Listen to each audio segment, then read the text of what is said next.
สวัสดีครับพี่น้องมาอีกแล้ว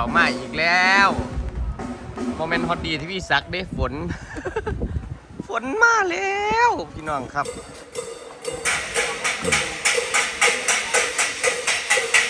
ทางกำไฟได้ที่เดี๋ยวกำลังปกเปีกๆครับพี่น้องเข้าสู่ฤดูการซ้อมเข้าสู่ช่วงการซ้อมภาคบ่ายนะครับผมเอาพี่น้อง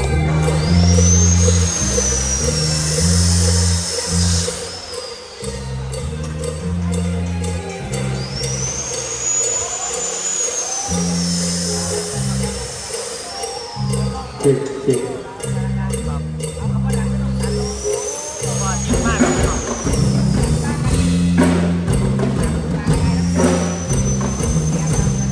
ยาวกันต่อช่วงบ่ายครับพี่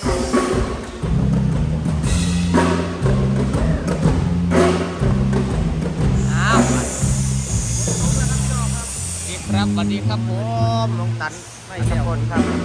ฝนมาแล้วพี่น้องเอ้ยว้ายบัดพอดีแล้วฝนตกค่ำสิบ่ได้อาบน้ำมาแล้งฮะโอ้โหงานพี่น้องคนนั้นมาแล้วก็เห็นจักเชือรถฝนตกรินนี่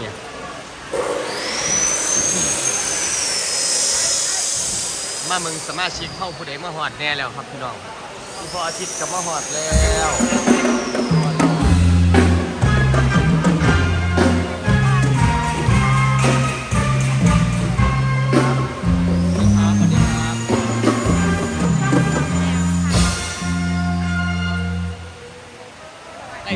ได้สดป่ะเอาเปรียบครับสวัสดีน้องเดมอนครับมาหอดแล้วอะไรครับผมเอาเปรียบเลยเมื่อไหร่สดไหมสวัสดีครับพ่อสวัสดีครับนั่งมุ้งไผ่มุ้งมันสวัสดีครับไปอีกวันก็มาแล้วครับมาแล้วสวัสดีครับไปอีกแฟนก็มาแล้วคือเขาเรื่องนี้บอกก็มาแล้วเอาครับไปทั้งอาจารย์นักดนตรีเฮ้าไปสำรวจตรวจตาล่องเมืองพี่น้องบรรยากาศฝนตกย่ำแรงๆโอ้ย่ำบ่ายครับผมช่วงบ่ายฝนตกนะครับผมสุ่มเย็นขนาด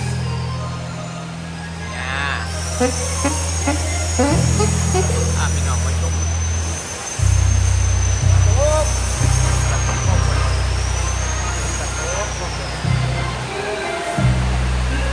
ลากินหอไปเดี๋ยวครับ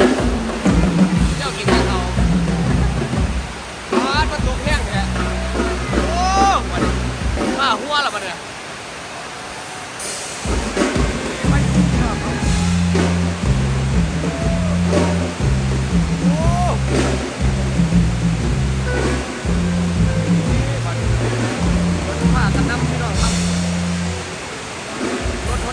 สักตัวอีกแล้วเนาะบัดนี้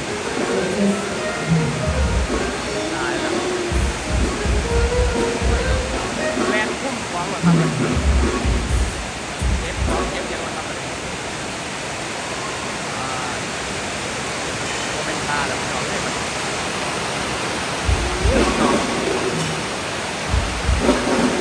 ก่อนผมมาแล้ว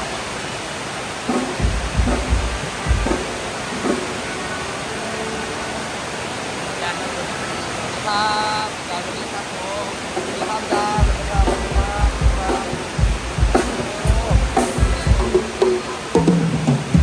ครับสวัสดีครับโอ้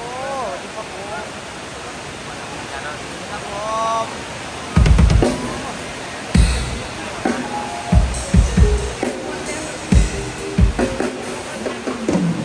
งุมๆสาวๆแบนคนไหมว้าวตกนะครับว้าวตกแบบว้าวเศร้า ดีนะพี่จักเลยสิน้ำเขาใช้มันดีหัวพี่น้องเล่นไปแก้ไขไป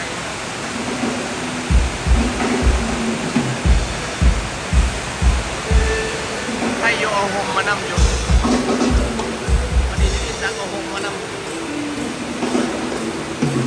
มันสั่นแย่เลย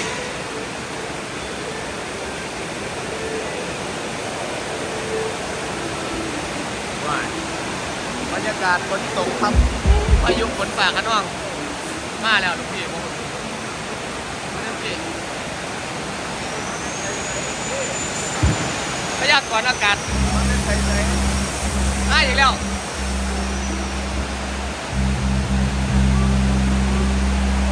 เขาบอกว่าเขาให้ก้างโฮมได้โฮมเลี้ยงวัดสุรัตน์ ก็ให้ก้างผมเนี่ยผม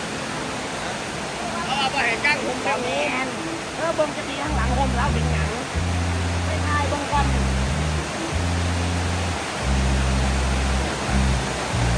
พวกมาแบกเขาเริ่มจากตัว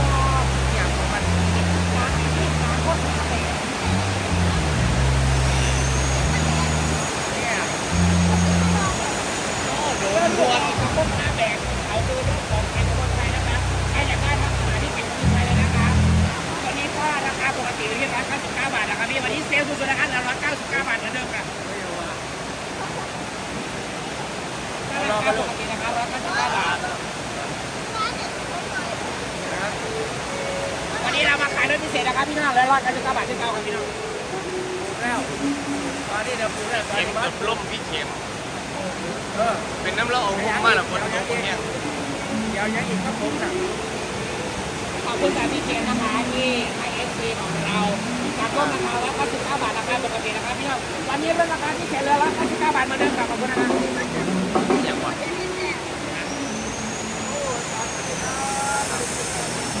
ชมบรรยากาศครับพี่น้องครับ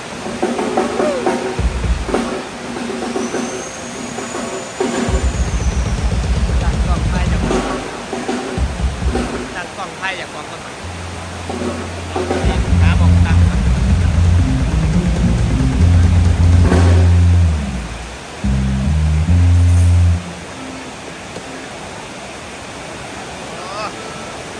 สันจะหน่อยพอสดพอให้พี่น้องครับ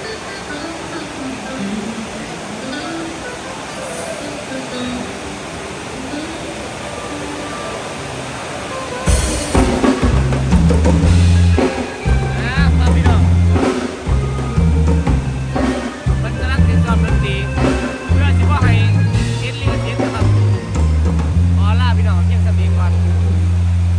ถ้าชมบรรยากาศแล้วนะครับพี่น้องไม่ได้ดมเราสู้กันซ่อมช่วงบ่ายครับผมจังไหนค่ะจะเริ่มวันที่21ปล่อยผลงานเพลงใหม่รักสาวข้าวแม่ครับวันที่23เปิดวงครับคนขึ้นน้ำกัน